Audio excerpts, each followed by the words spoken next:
자, 오늘 추수감사 주일입니다. 또 성천 예배를 또 함께 드려질 텐데요.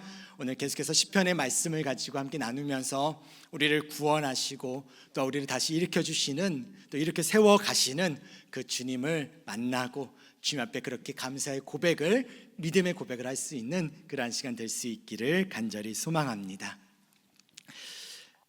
우리는 지난 시간까지 선한 목자 안에서 참된 만족과 또한 평안을 누릴 수 있음을 나누었습니다. 그래서 이렇게 고백할 수 있었죠. 여호와는 나의 목자시니 내게 부족함이 없으리로다. 그가 나를 푸른 풀밭에 누이시며 쉴 만한 물가로 인도하시는도다 라고요. 말씀에서처럼 선한 목자의 돌보심 안에 있으면 우리는 안전하고 또한 충분합니다. 그런데 제가 이 말씀을 계속해서 묵상해 가는 과정, 우리가 지금 7번째거든요. 그러니까 주차로만 따져도 거의 2달 정도를 지금 지나가고 있는데, 그러한 2달 정도의 시간들을 계속해서 묵상하고 말씀을 준비해가는 과정 속에서 이제 어느 날 문득 제 안에 들었던 그런 마음이 있었어요. 어떤 마음이, 이제 어떤 생각이 들었냐면, 선한 목자의 돌봄이 이토록 완전하다면 왜 나는 여전히 영혼의 공고함을 느낄까? 그리고 그것 때문에 왜 나는 여전히 불안해할까라는 생각이었어요. 누리고 인도하시는 목자를 내가 믿고 따르면 내가 모든 것이 좀 만족스러워야 될 텐데 왜 나는 여전히 무언가 부족하다고 느끼고 더 큰 만족을 찾아 헤매고 있는 걸까라는 거죠. 나를 만족해 하시는 주님이기에 내 안에 자랑할 것들이 많아지는 것이 당연한 건데 왜 나는 여전히 무언가 부족하다는 생각을 하게 되는 걸까라는 생각이 문득 생각이 들었어요. 그러면서 주 안에 있는 내가 딴 근심이 있겠냐, 나에게는 영혼의 공감이 어디 있겠어. 내가 주님 안에 있으면 만족하고 주님 안에 있으면 모든 것이 참 다 필요가 없다고 내가 고백할 수 있겠는데 라는 이 고백 자체가, 이 믿음이 내 안에서 이렇게 의심이 생기더라고요. 그래서 그 의심이 왜 생기는지를 또 다시 좀 고민을 좀 해봤습니다. 이렇게 묵상하다가 그냥 한 가지 제 안에서 중요한 것을 하나 좀 깨달았게 되어졌는데, 무엇이었냐면 그것은 우리가 이제 7주 동안의 말씀을 계속해서 들어오고 있는 상황이죠. 그런데 착각하는 경우들이 있는 것 같다는 생각이 들었어요. 저도 그랬던 것 같고. 어떤 거냐? 선한 목자가 완전하다고 해서 그의 양인 내가 완전한 것은 아니라는 겁니다. 내가 부족함을 생각지 않는 이유는 하나님의 전능하시고 영원하신 그 분이시기 때문에 내가 완전한 존재는 아니지만 그럼에도 나는 부족한 것을 생각지 않을 수 있는 것이지, 단지 내가 하나님의 온전한 그 사랑으로 은혜를 입었을 뿐인 것이지 그 이상은 아니라는 거죠. 사랑하는 여러분, 주님은 나의 목자시니 내게 부족함이 없습니다. 그리고 주님은 변함없이 나를 누이시고 인도하실 것이죠. 그러나 우리에게는요, 여전히 넘어지고 실망하며 좌절하는 우리 내면의 본질적인 연약함들이 있습니다. 영혼의 곤고함이라고 표현할 수 있을 것 같고요. 이러한 것들을 우리는 종종 경험한다라는 겁니다. 여러분, 신앙생활을 하다 보면 영적 침체나 실패를 겪을 때가 있습니다. 우리는 이것을 비정상적인 어떠한 사건으로 생각하죠. 왜냐하면 신앙인은 이래서는 안 된다고 생각을 해요. 믿음을 강하게 갖고 있는 자들은 이런 상황이 있으면 안 된다고 생각을 해요. 그래서 스스로 만약에 그러한 상황이거나 그런 영적 침체나 실패를 겪을 때는 믿음이 부족한 증거로 여기고 스스로 자책하려고 합니다. 그런데요, 여러분, 신앙 여정에 있어서 이러한 상황들은 보편적인 과정입니다. 이것은 좌절의 이유가 되는 것이 아니라 오히려 은혜를 구하는 출발점이 될 수 있다는 것입니다. 하나님의 마음에 합한 사람이라고 이야기할 수 있는 다윗, 그 다윗조차도 깊은 좌절과 낙심을 경험했었던 사람이죠. 그는 그의 스토리를 보면 인생의 패배와 시험들, 소망이 끊어지는 것들, 그런 좌절감들을 누구보다 너무나 많이 경험했었던 사람이었습니다. 그러나 그는 그럴 때마다 그곳에서 이렇게 고백합니다. 내 영혼아, 내가 어찌하여 낙심하며 어찌하여 내 속에서 불안해하는가? 너는 하나님께 소망을 두라. 나는 그가 나타나 도우심으로 말미암아 내 하나님을 여전히 찬송하리로다. 다윗의 영적 상태가 어떻겠습니까? 다윗이 영적으로 충만하고 모든 것이 주님으로 인해서, 여호와로 인해서 만족하는 인생이기 때문에 내 영혼아 내가 어찌하여라는 말을 하겠습니까? 아닙니다.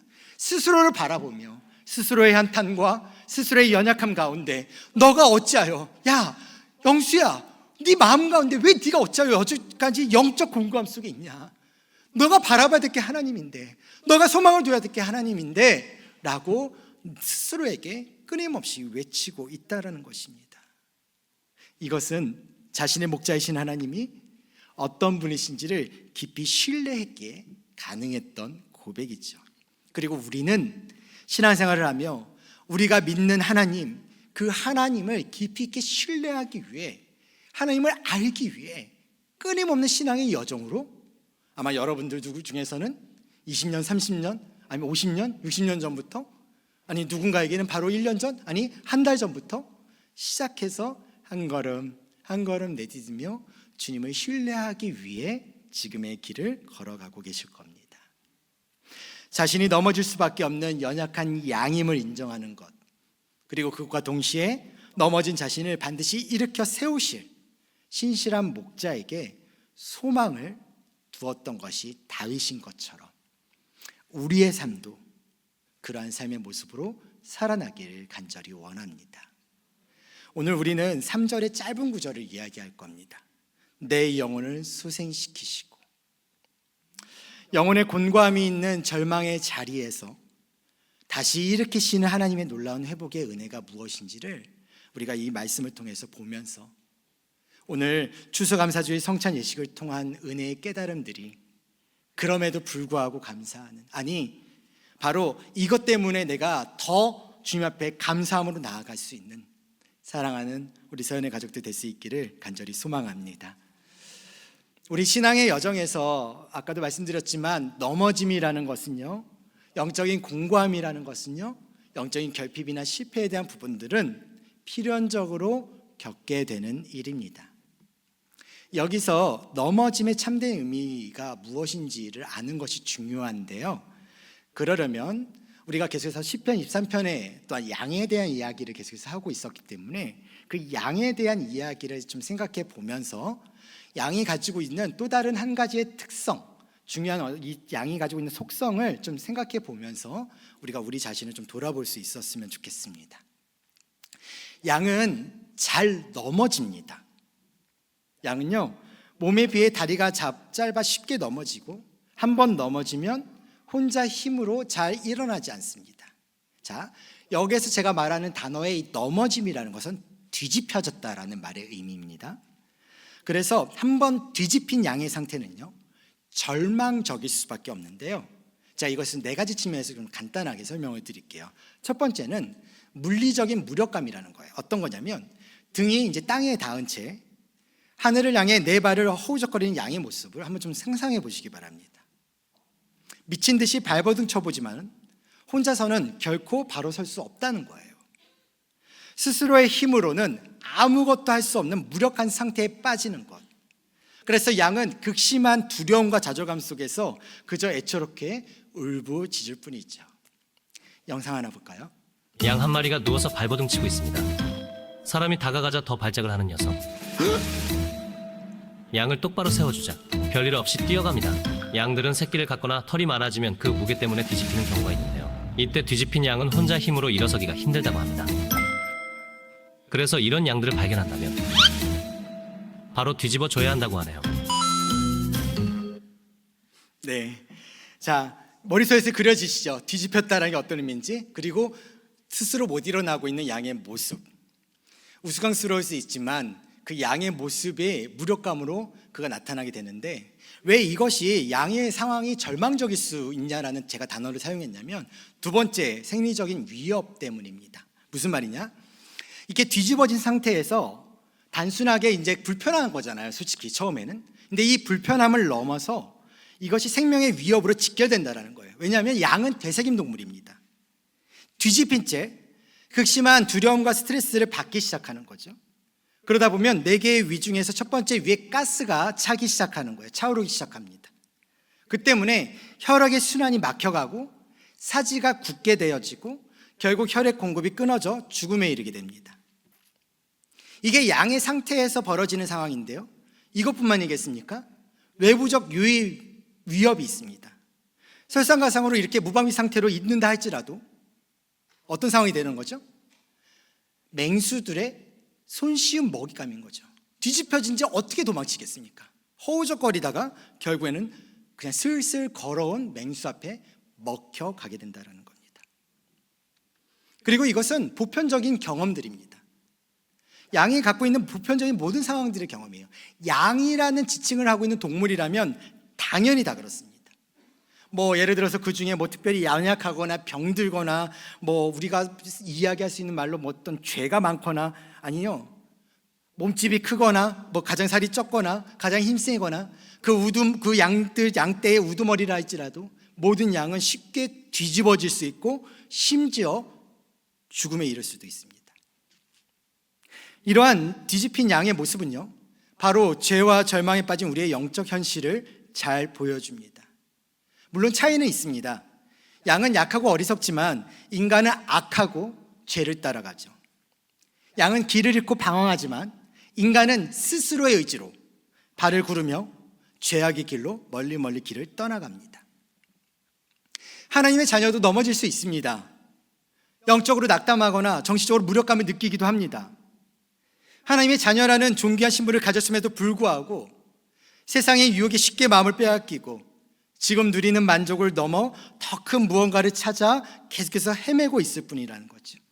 그렇게 발버둥 치며 스스로 일어나려고 하지만 또다시 온갖 세상 풍조와 유혹에 빠져서 위에 가스가 차듯이 죄의 결과로 가득 차서 죽을 수밖에 없습니다.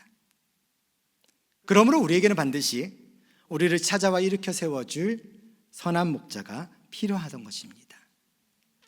목자의 보호 없이는 생존 자체가 불가능한 우리는요, 선한 목자이신 예수님이 함께하고 있음을 절대 잊지 마시기를 바랍니다. 자, 그런데 우리는 종종 넘어지고 영적으로 무기력해질 때, 또는 넘어져 있는 자신을 보게 될 때 하나님은 나를 못마땅해 하시면서 고개를 저으실 것이라고 오해합니다. 또 뒤집어졌어? 너 맨날 왜 지어? 왜 또 뒤졌어? 너는 도대체 언제쯤 스스로 안 뒤집혀질래? 라며 외면하실 것이라 지레 짐작합니다. 그러나 전혀 그렇지 않습니다. 하나님은 뒤집힌 양을 긍휼히 여기는 목자의 심정을 우리를 바라보고 계신다라는 겁니다. 책망이 아닌 안타까움으로 급히 달려와 우리를 일으켜 세우시는 선한 목자이십니다. 누가복음 15장에 보면은요, 우리가 잘 알고 있는 잃어버린 한 마리의 양에 대한 비유가 나오는데요, 그 양을 찾아서 가는 그 목자의 행동을 통해서 우리를 향한 하나님의 깊은 사랑임을 가르쳐주고 있는 본문이 사실은 이 본문이기도 하죠. 목자는 잃어버린 한 마리의 양을 찾기 위해 99마리를 안전하게 두고 길을 나섭니다. 그의 행동에는요, 양떼를 향한 목자의 끊임없는 관심도 있고요, 잃어버린 양에 대한 고통스러우니 간절한 소색도 있습니다. 기필코 찾아내고야 말겠다라는 강렬한 열망이 담겨져 있는 그의 행동일 것입니다. 그리고 양을 찾았는데 만약 양이 뒤집혀 있었다면요, 목자는 한달음에 양에게 달려가서 어떻게 할까요? 우리라면 어떻게 하겠습니까? 저는 다그칠 겁니다. 에라이 이러면서. 우리 예수님은 저랑 다릅니다. 선한 목자는 다그치지 않고요, 먼저 위에 가스가 찼는지 살펴보고 부드럽게 몸을 돌려 일으켜 세울 겁니다. 만약 다리가 굳어 있으면 그래서 혈액이 순환되도록 주물러 주고 양이 스스로 설 수 있을 때까지 인내하며 곁을 지켜줄 것입니다. 그리고 그 양을 찾은 그 양이 너무 좋아서 어깨에 메고 걸어가며 자신의 마음을 이야기하겠죠.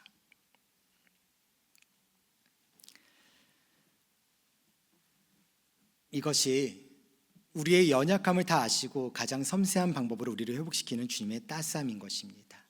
목자는 회복된 양을 보며 함께 집으로 돌아오는 길에서 큰 기쁨을 누리겠죠. 그 기쁨은 우리가 잘 알고 있듯이 죄인이 회개하고 돌아올 때 하늘에서 열리는 잔치의 기쁨이고 우리를 다시 품에 안으시는 하나님의 마음입니다. 예수님은 이 비유를 통해 잃은 양에 대한 목자의 심정을 보여주고 있습니다.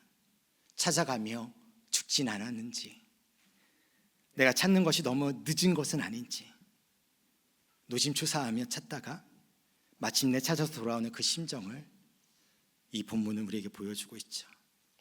그래서 이를 통해 죄 가운데 넘어져 죽어가던 우리를 포기하지 않으시고 끝까지 찾아오신 하나님의 그 마음, 바로 당신을 향한 그분의 애타는 심정을 가르쳐 주시고 있습니다. 사랑가족 여러분, 이러한 목자의 심정이 여러분들 마음에 다가오십니까? 만약에 그렇다면 여러분들은 내 영혼을 소생시키시고 라는 이 말씀이 더욱 깊이 다가오실 겁니다. 왜냐? 소생시키다라는 사전적 의미는 기운을 차리게 한다라는 의미입니다. 그러나 이것은 성경의 문맥으로 넘어가면서 어떤 의미로 바뀌기 시작하냐면 다시 살아나다, 다시 회복하다, 거듭나다라는 의미가 더 강해지죠. 그리고 더 적극적인 의미로는 손잡아 세워주신다, 뒤집힌 것을 일으켜 주신다라는 구체적이고 실제적인 구원의 의미를 담고 있습니다. 소생시키시다라는 이 말은 추상적인 위로가 아니라 절망에 빠진 우리를 건져 올리시는 하나님의 분명한 행동이 있는 것이며 하나님의 따스하고 강력한 손길을 표현한 것이죠. 우리의 회복은 우리의 노력이나 자격으로 이루어지는 것이 결코 아닙니다. 전적으로 우리를 찾아오셔서 손 내미시는 목자의 은혜의 결과인 것입니다. 그래서 저는 여기서 제가 깨달은 것은요, 죄 앞에 연약하여 넘어지는 내 인생일지라도, 그리고 설령 절망으로 뒤덮여진 삶이라 하더라도 내 인생이 실패하지 않았음을 아는 것은 실패 없으신 완전하신 주님이 나의 선한 목자임을 믿기 때문입니다. 탈무드에 보면은요, 세상에서 실패한 인생은 넘어진 사람이 아니라 넘어졌을 때에 손잡아 일으켜줄 이웃과 형제가 없는 사람이라고 말합니다. 예수님은 내가 넘어졌을 때 내 손을 잡아 일으켜줄 선한 목자입니다. 그분은 뒤집힌 내 삶을 다시 일으켜줄 나의 주님이십니다. 그러므로 내 인생은 결코 실패한 인생이 될 수가 없습니다. 예수님은 뒤집힌 당신을 바라보며 아마 이렇게 말씀하실 겁니다. 그리고 그 양을 목에다가 메고 걸으면서 말씀하실 겁니다. 또 뒤집혀졌냐고. 그래도 뒤집힌 너를 제때 발견할 수 있어서 내가 너무나 좋고 기쁘다고. 내가 죽지 않아서 나는 정말로 기쁘다고. 예수님의 마음은 우리가 성숙해지기를 기다리고 계십니다. 그런 사랑의 마음이고요, 우리를 다시 이렇게 세우고자 하는, 그리고 그것을 통하여 함께 걸어가길 원하는 그 기쁨의 마음이 예수님의 그 발걸음 가운데 가득하고 있습니다. 우리가 어디서 어떻게 넘어지더라도요, 예수님은 반드시 내 손을 잡아 이렇게 세워주실 분임을 믿으시기를 바랍니다. 시편 56편에 보면 이렇게 고백하고 있어요. 주께서 내 생명을 사망에서 건지셨습니다. 주께서 나로 하나님 앞에 생명의 빛에 다니게 하시려고 실족치 않게 하지 아니하셨나이까. 이 말씀만 보더라도 우리의 삶과 우리의 인생과 우리의 환경들은 사망이라는 것은 이미 존재하고 있습니다. 그러나 사망은 우리를 두렵게 하거나 절망하게 하거나 실족하지 못합니다. 왜냐하면 하나님이 나를 건지셨기 때문이죠. 비록 지금의 내가 사망이라 느끼더라도, 그리고 그 사망이 나를 실족하지 못하는 분명한 이유는 주님이 우리를 생명의 빛으로 일으켜 주셨기 때문입니다. 그러므로 오늘 추수감사 주일, 예배해 주신 은혜를 찾지 못해서 감사하지도 못하고 기뻐하지도 못하고 내 입속에 불평과 불만만이, 영적인 공고함만이 가득한 이 뒤집힌 삶을 살고 있는 당신의 영혼을 우리 주님은 반드시 일으켜 세워 주실 것입니다. 다시 이렇게 세워주시는 놀라운 회복의 은혜를 감사할 줄 아는 사랑하는 우리 서영의 가족들 되시기를 간절히 소망합니다. 사랑하는 여러분, 구원이라는 것은요, 은혜이기 때문에 감사의 제목일 수 있습니다. 아까 찬양대 찬양하는 것처럼 만 가지 이유라고 말하는 것, 그러나 그것은 단 한 가지의 이유이자 만 가지 이유, 그것은 구원이기 때문에 그렇습니다. 그게 은혜이고 감사의 제목이죠. 하지만 우리는 때론 이러한 내용이 우리가 살아가야 될 삶에 있어서 내 스스로, 내 욕망, 내 욕심대로 방종의 근거로 이용되어지는 경우도 있습니다. 그러나 여러분, 중요한 것은요, 오늘 제가 말씀드리고 싶어하는 이 목자가 베푸는 은혜, 목자가 세심하게 사랑으로 베풀어 가고 있는 그 은혜는 우리가 넘어져도 괜찮다라는 방종의 근거가 결코 아닙니다. 오히려 하나님은 너가 넘어졌구나, 그래 너 넘어진 거 괜찮아, 이게 아니라 넘어졌구나, 너가 일어나 있어야 되는데, 너가 일어나서 가야 되는데, 너가 내 음성을 듣고 따라가야 하는데 너가 넘어져 있구나, 일어나야 되는데, 우리 하나님은 끊임없이 우리가 성숙한 하나님의 자녀로 성도다움으로 하나님 나라를 이끌어가길 원하시고 계신다라는 거예요. 그것이 바로 하나님의 은혜가 우리에게 주어진 방식입니다.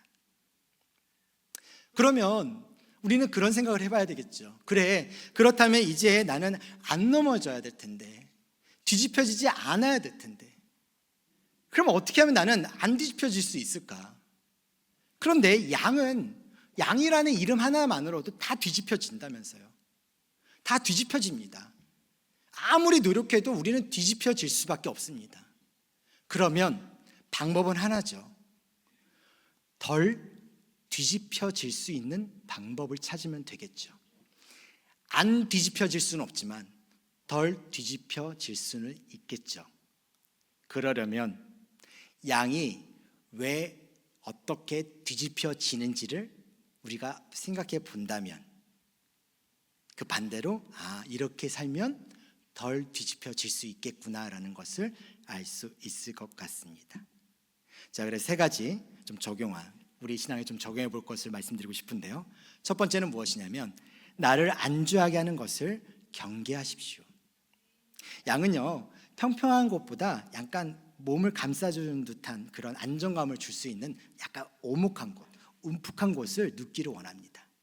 그래서 그런 안에 바로 그런 안락함으로 이렇게 가만히 있기를 원하는 거죠. 그 앞에 물이 있으면 그냥 앞에서 물 먹고, 그 앞에 있으면 그냥 풀 뜯고, 그런 상태로 있고 싶어 하는 거예요. 근데 그렇게 그런 곳들을 찾다가 발 한 발 이렇게 자칫 잘못해서 미끄러지면 어떻게 됩니까? 또다시 뒤집혀지는 거죠. 종종 일어난다고 합니다. 이처럼 우리는 자신을 안주하게 만드는 웅덩이가 얼마나 나를 힘겹게 하고 고통스럽게 하는지를 기억해야 합니다. 영적 훈련이나 인내가 필요 없는 편안함 아니라면요, 기독교라는 이 개념 안에는 사실 없습니다. 우리가 말하는 행복이라고 말하는 행복 안에도 영적 훈련이나 인내가 필요 없는 편안함과 아니라면 사실은 없습니다. 그런데 그것을 우리가 계속해서 찾으면 찾을수록 우리는 큰 위험에 빠질 수밖에 없다는 거죠. 고난이 없는 신앙이나 노력이 없는 은혜만을 찾을 때 우리는 영적으로 가장 취약해지고요, 그럴수록 항상 큰 위험이 따라오게 되어져 있다는 겁니다. 때론 예수님이 어쩌면 우리를 안주하지 못하도록 의도적으로 험한 초장으로 인도하실 때도 있을 겁니다. 아마 그럴 때라면 이렇게 생각하십시오. 그것은 나를 넘어지지 않게 하시려는 목자의 깊은 사랑의 표현이라는 것을요. 자, 두 번째로 적용하고 싶은 것은 나를 넘어지게 하는 양털을 깎아내라는 겁니다. 양털은 깎지 않고 내버려 두면 점점 길어지고 무거워집니다. 걷다가도 쉽게 균형을 잃습니다. 특히 진흙이나 오물이나 가시덤불 등이 엉겨 붙으면 그 무게를 감당하지 못하고 쉽게 뒤집어진다고 합니다. 영상 하나 보겠습니다. 양들은 털을 깎지 않으면 죽는다는 사실 알고 계신가요? 털진 양은 자라난 털 때문에 제대로 서 있지 못하는 경우도 많습니다. 눈이 보이지 않는 것은 당연하고요. 그래서 양들은 1년마다 털을 깎아줘야 하는데, 이 양은 털을 너무 많이 길렀죠. 본격적으로 털진 양 구하기가 시작되고, 마치 이불처럼 벗겨지는 양털, 겉은 때가 많이 타서 새까맸지만 속은 생각보다 하얗죠. 그렇게 털 깎기를 마쳤고 잘라낸 털을 한데 모아 무게를 측정하는데 무려 23.8파운드, 양은 8분 만에 10kg 다이어트에 성공했죠. 양털폼 미쳤습니다. 네, 자, 털진 양, 털전향이고 싶습니까? 우리가 영적으로 비대해져 가는 모습들이 우리 안에 있다라는 것을 돌아보셔야 된다라는 겁니다. 이번 주에 계속 이제 요한계시록이 날마다 솟는 샘을 통해서 새벽기도의 본문으로 계속해서 진행이 되고 있는데요. 요한계시록에 보면 라오디게아 교회가 있습니다. 그리고 그 교회에 예수님께서 뭐라고 경고하고 계시냐면, 그들은 자기 자신들이 생각하면서 부요해서 부족한 것이 없다고 생각하는 자들이었던 거예요. 그런데 예수님께서는 아니다, 지금 너희들은 실질적으로 절망적인 위험 가운데 처해 있다라고 지적하고 있습니다. 요한계시록 3장 17절에 보면 이런 말씀이 있습니다. 내가 말하기를 나는 부자라 부유하여 부족한 것이 없다 하나 내 공고한 것과 가련한 것과 가난한 것과 눈먼 것과 벌거벗은 것을 알지 못하는도다. 자, 이러한 부유함들이 그 영적인 마음 가운데, 마음 속에서 어떻게 만드는 거예요? 그것을 어떤 시선으로 바꾸는 거죠? 평안함과 안일함으로 바꿔가는 거죠. 삶에서의 풍요로움들로 그렇게 바꿔갑니다. 반대일 수도 있습니다.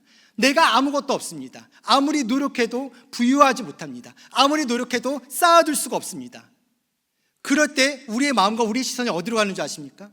세상의 육신의 정욕이나 안목의 정욕이나 이생의 자랑, 그런 죄의 습관들 앞에 또 덕지덕지 붙어서 살아가려고 하는 우리의 모습들이 나타납니다. 부유해도 문제고요, 빈궁해도 문제인 거죠. 여기서 방점은 부유하냐 빈궁하냐 문제가 아닙니다. 우리에게 붙어있는 그 양털을 우리는 언제쯤 어떤 방식으로 깎아낼 것이냐라는 겁니다. 구약에 있어서 대제사장이 지성소에 들어갈 때 양털로 짜는 옷은요 허용되지 않았다고 합니다. 이는 양털이 이기심과 교만과 개인의 기호를 뜻하기 때문이죠. 양털은 그런 의미를 가지고 있습니다. 그래서 참 힘겹습니다. 그런데 그 힘겨운 것이 단순하게 나를 짓누르는 것만 끝나는 것이 아니라 나를 뒤집어 놓는다라는 거예요. 결국에는 그 생명을 놓게 만드는 거죠. 우리에게 양털은 무엇입니까? 그 양털을 깎아내는 영적 훈련을 멈추지 마셔야 할 것입니다. 세 번째로, 나를 강건하게 하는 시험을 감당하셔야 되는데요.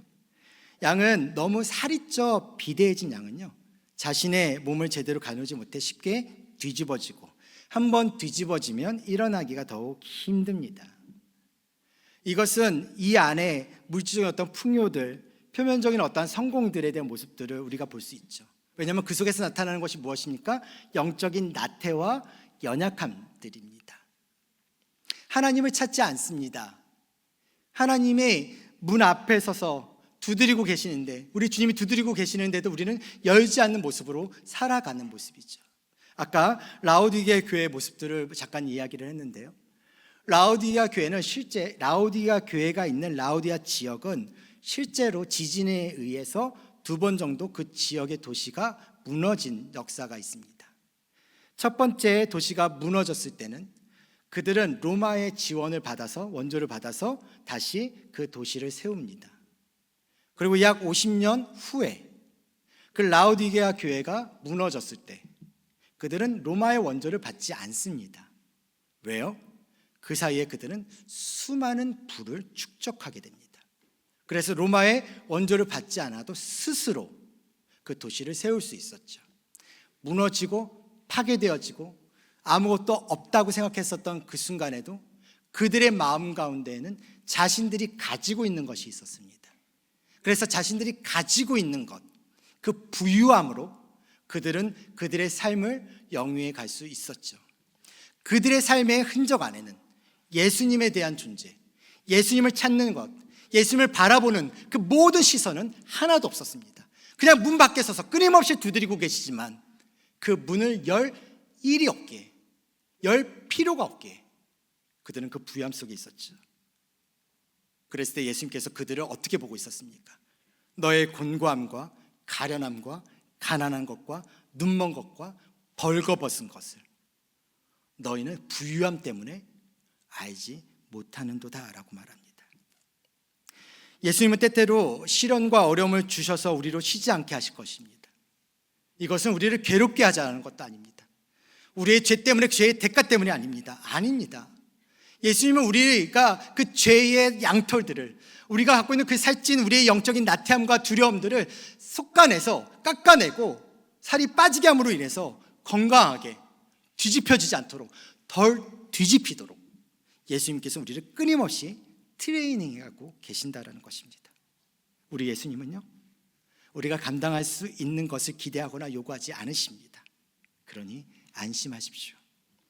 고린도전서에서 이렇게 바울이 고백합니다. 사람이 감당할 시험 밖에는 너희가 당한 것이 없나니 오직 하나님은 미쁘사 너희가 감당하지 못할 시험 당함을 허락하지 아니하시고 시험 당할 즈음에 또한 피할 길을 내사 너희로 능히 감당하게 하시느니라. 여러분, 우리가 이 세 가지를 잘 한다고 해서 우리가 결코 안 넘어지지 않습니다. 넘어지실 겁니다. 그렇기 때문에 그것을 지키고 있는 내 자신을 신뢰하지 마시고 하나님을 신뢰하십시오. 하나님을 바라보십시오.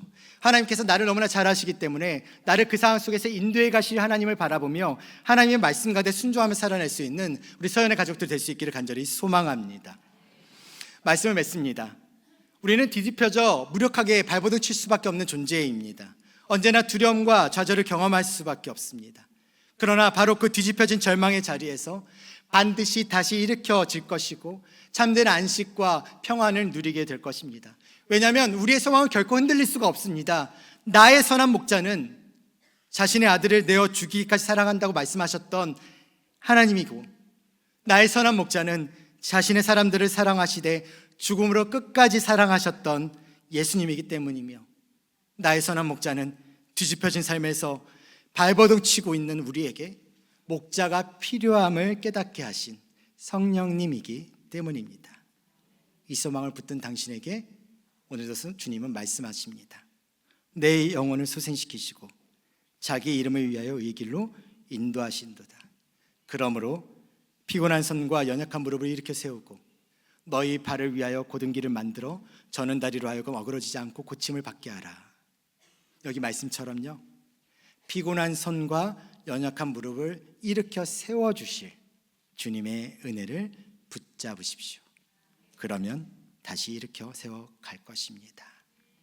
오늘은 추수감사 주일이고요, 우리 이제 성찬의 고백을 주님 앞에 올려드리려고 합니다. 우리의 감사가 단지 풍성한 수확이나 채워진 곡간 때문에 감사로 드려지는 시간이 아니기를 바랍니다. 참된 감사는 가진 것에서가 아니라 약속을 믿는 것에서 나오는 겁니다. 설령 지금 내가 뒤집힌 양처럼 아무것도 할 수 없는 절망적인 상황에 있다 할지라도 나의 삶을 반드시 다시 이렇게 세워주실 주님을 신뢰하며 미리 감사하는 믿음의 고백을 드리는 것, 이것이 오늘 우리가 드려야 할 진정한 추수감사인 것입니다. 바라기는 예배해 주신 하나님의 은혜를 믿음으로 감사하며 샬롬 안에서 참된 기쁨을 누리는 우리 서연의 가족들 되시기를 우리 주 예수 그리스도의 이름으로 간절히 축원합니다. 우리 세 가지 기도 제목을 읽고 잠시 주님께 감사의 기도를 드리기 원하는데요, 첫 번째 기도 제목 함께 읽겠습니다. 시작. 뒤집힌 양처럼 죄의 절망에 빠진 우리를 다시 이렇게 세워주시는 하나님의 놀라운 회복의 은혜에 감사드립니다. 내 영혼을 소생시키셔서 방종이 아닌 쌍속에 나아가게 하는 은혜의 탄력성을 키워주신 은혜에 감사드립니다. 은혜 위에 은혜를 경험하는 복을 누림으로 은혜 위에 감사의 삶을 살게 하시는 선한 목자의 은혜에 감사드립니다.